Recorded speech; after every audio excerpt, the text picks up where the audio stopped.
Thank you. Thank you, Natalie. Thank you for inviting me, group. Good to see you all. Hi, my name's Young. I'm a very grateful recovered alcoholic. So grateful to be alive. So grateful for this beautiful spiritual practice. So grateful that I'm not struggling with life anymore. So grateful I stopped picking up alcohol and destroying my life to the ground. And what's just came to mind when we were reading that beautiful reading, thank you, Nicole, for reading that, was a reading from the 12 and 12, actually. And it talks about, it says, self-examination, which I'm in the habit of this self-examination in my step 10 practice, prayer and meditation. On their own, they're very useful things, but used together, they create an unshakable foundation for life. And this has been my experience. And step 11, although we have these very clear-cut directions, these daily practices, that literally is like breathing for me today. For over time, it's just what I do without thinking. At the beginning, it was quite mechanical. And although I have these practices, step 11 for me is just so deep. It's so wide. There's like this spiritual supermarket out there that I can grab, and I can go as deep into my experience as God as I choose. Because I have a choice today. Am I plugging into faith, or am I plugging into fear? And so when I wake up in the morning and I get on my knees and I just say, thank you. My best prayers that I can do, that I can come up with, are the most simple ones. And I like the bit here also where it says, better men than us are using it constantly. And one of my elders, and thank God for the old timers, one of my elders, one of my teachers, she says, Young, every breath is a prayer. I'm breathing in spirit. If I'm really at one with God, if I'm having this experience, then I know that every breath is a prayer. I know that I don't have to go into a church necessarily to pray. I don't have to go into a synagogue to pray or a mosque. It does not matter. It's my intention. Am I feeling the spirit? And I believe, perhaps, if I'm not doing an effective step 10, if I'm not watching for these things, if I'm not awake, perhaps my step 11 practice might just be very mechanical. It might be a tick box exercise. And so step 10 and 11 for me kind of flow into each other. And I could add step 12 to that also. And for me, they deepen my relationship with God. They deepen my experience with this beautiful loving power, which is pure love. I was speaking to a teacher today, my sponsor, and she said to me, this is about pure love, isn't it? God is pure love. And maybe that's why every human perhaps yearns love. Or we think, or I thought I was yearning love. I need love. What I was yearning was God, was spirit. And when I try and find that of another human, I can never get it, because God does for me what no other human can. And at this stage, when I get to step 11, God has removed the alcohol problem. I have become recovered. And now I want to get deeper, because I don't want to rest on my laurels, because I can see the guys that have got a bit further along the path, and I can see the light in their eyes. And then they teach me about their spiritual practice. I don't think we talk enough in the rooms of Alcoholics Anonymous about how many meetings have you been to when we've talked about morning devotion and group meditation and these beautiful things that I take newcomers to immediately. I take newcomers to these pages immediately. I say, let's get into the habit of doing this nightly review and doing this on awakening. And it's not, and I say, you're not going to get the goal just by jumping to step 11. But what it did for me, it got me in the practice of doing things that I'd never done before. Being humble, getting on my knees, praying when I didn't know what I was praying to. Meditating when my mind was 1,000,000 miles an hour. And it used to be 1,000,000 miles an hour. And now it feels like a whisper, because I've developed a really healthy prayer and meditation life. And so the mechanics of step 11, that retiring at night, I can catch things that I might have missed during the day in my step 10 on the spot inventory. Every day I can see where I've been selfish. Every day I can see that I could do better. And then I end that with a simple prayer. God, Please help me be a better person tomorrow. And there was another bit that jumped out. Am I trusting in God now in all areas of my life? This divine power that's removed the alcohol problem. Am I trusting in my work life, in my personal life, in my family life? Because if I'm not trusting and relying upon God, I'm trusting and relying upon that. The very thing that led me to hell. The very thing that tries to put fear into me, that tries to ruin the Garden of Eden inside my heart. The very thing that tries to convince me that something is going to go wrong in my life. I'm still going to trust in that. And sometimes I do, because my self-will is so strong. I'll give you an example. And this was after me doing a lot of prayer, meditation, taking people through the work in the morning. I went to an event, a charity event, and there was like lords and ladies there. And one of my old belief systems is that people who speak better than me, who have more money than me, are better than me. I know it's absolutely false, but it's an old belief system. And I could feel the fear, the doubt, the ego wanting control and convince. Because at that moment, my agnosticism was creeping in. Because if God is everything, why would I be fearful of anything? But my agnosticism was creeping in. And what did I do? I took myself away and I got into prayer. I paused. Like it says in the reading, it's one of my most powerful spiritual practices is pausing. Because it's in the pause that everything is perfect. It's in the moment. It's in this moment right now. If everyone on this call is very present, everything's perfect. Because God's here with us. There's no worry, no anxiety. There is just pure love. And it's in the pause that I'm acknowledging the Spirit. That something stops me. Yeah, I'll give you an example. I was taking a group today and we were actually doing this reading. And I was about to go on a bit of a rant, a bit of a negative rant about something. God come in and stopped me in the pause. I paused. That wasn't me doing that. Me, my self-will. I wanted to tell them how bad so-and-so and this was. The pause. God stepped in. I breathed. I acknowledged the Spirit. And then what came out after that was God flowing through me. And so I love the mechanics of step 11. I love the mechanics of step 11. I do it every single night without thinking. And then in the morning, on awakening, I'm just asking God, as simple as that, direct my thinking. And this is one of my favourite things in the big book, where it says, we relax, we take it easy, we do not struggle. That's all I have to do. The pain's always in the struggle, because the struggle is me trying to run the show. The struggle is me wanting you to be different than what you've got the power to be, just so I can be comfortable. The struggle is me arguing with reality. And that's when I'm in pain, when I'm arguing with reality. But when I'm acknowledging God, the Spirit, there isn't good or bad. There just is. When I'm fully tuned in, when I'm tuned in to God FM, I can see that there isn't a good or bad. There's just potential learning and there's just experience. And like I've just said on someone that I had a phone call with just now, my best teachers, my best gifts usually don't come wrapped in a lovely box with a gold bow. My best gifts from God usually come in desperation, confusion, pain.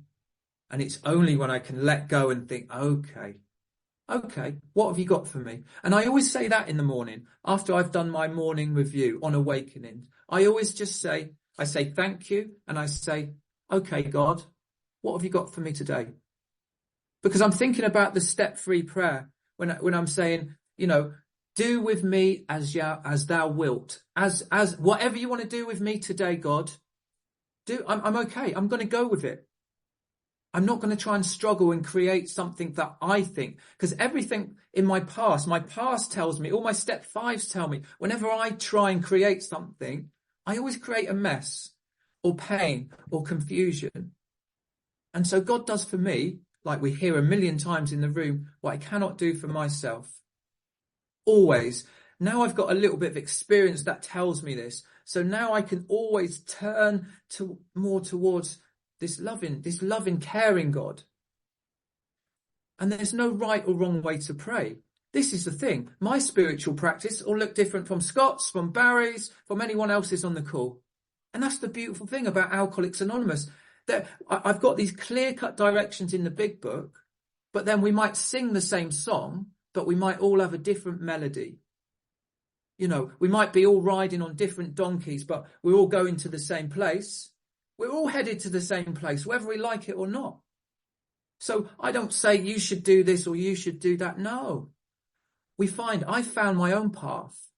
And my path at this moment is different from last year or the year before because I know that I've always been a seeker, but I was looking in the wrong place. I was looking in the bottle because that was my God. That was my master. But now, you know, I find these teachers seem to I get attracted to those people. You know, my sponsor, she's a 67-year-old lady in Florida, and I was just attracted to her walk, to her eyes, to her message, and I thought, I want that person to be my teacher. I want to learn more. And now she's taking me through this book called Way into the Kingdom. Because now I'm quick to see where religious people are right.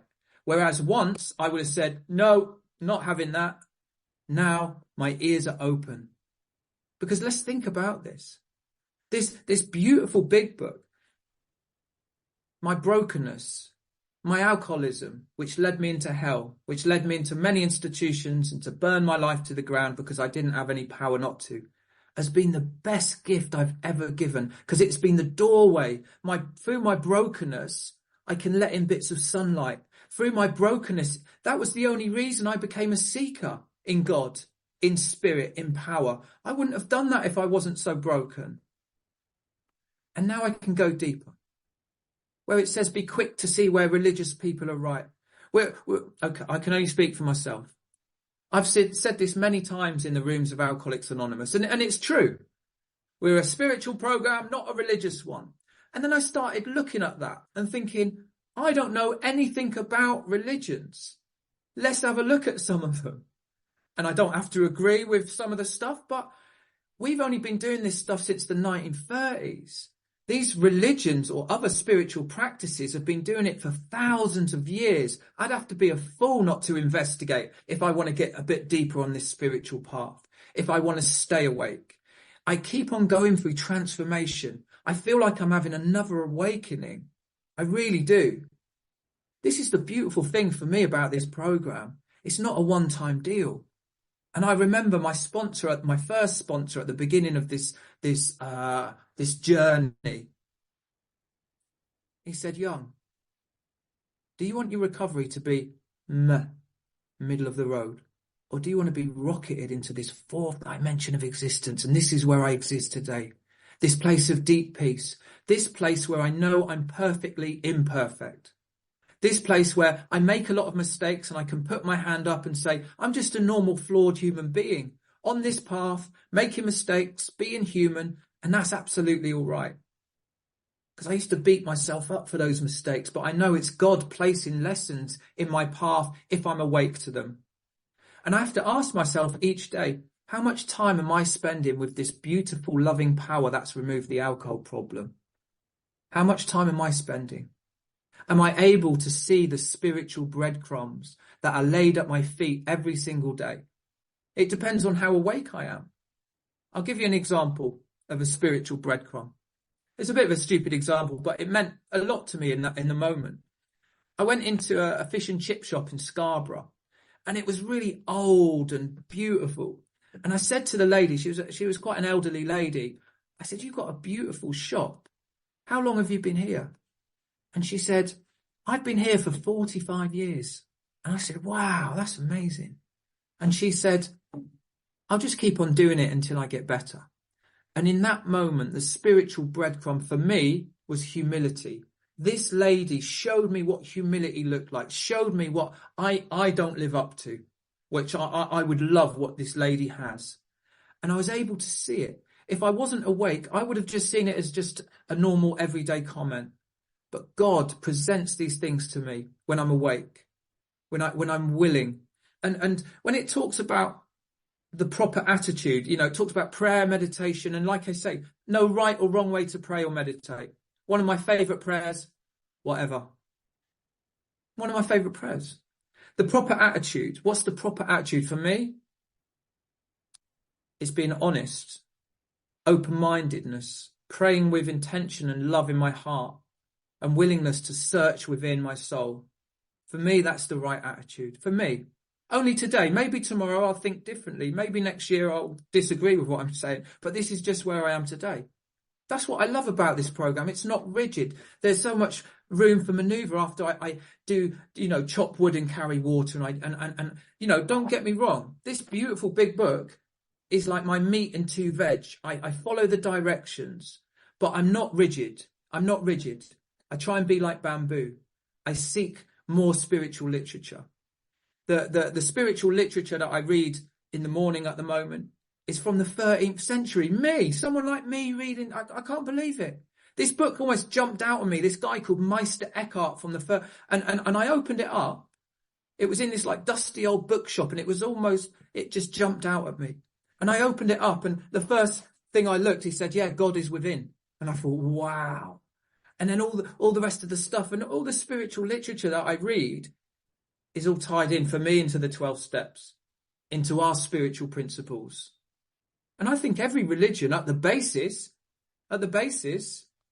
be kind, help your neighbour, be courageous. All these things that are our principles in the 12 steps. How beautiful is that? I know my time's coming up. I love it where it says, as we go through the day, we pause when agitated or doubtful. And I have to ask myself, and I will do at the end of this night, how many times did I pause today? Was I just running through life? Was I spending a lot of time in the pause? So that's what a question I'll ask myself tonight.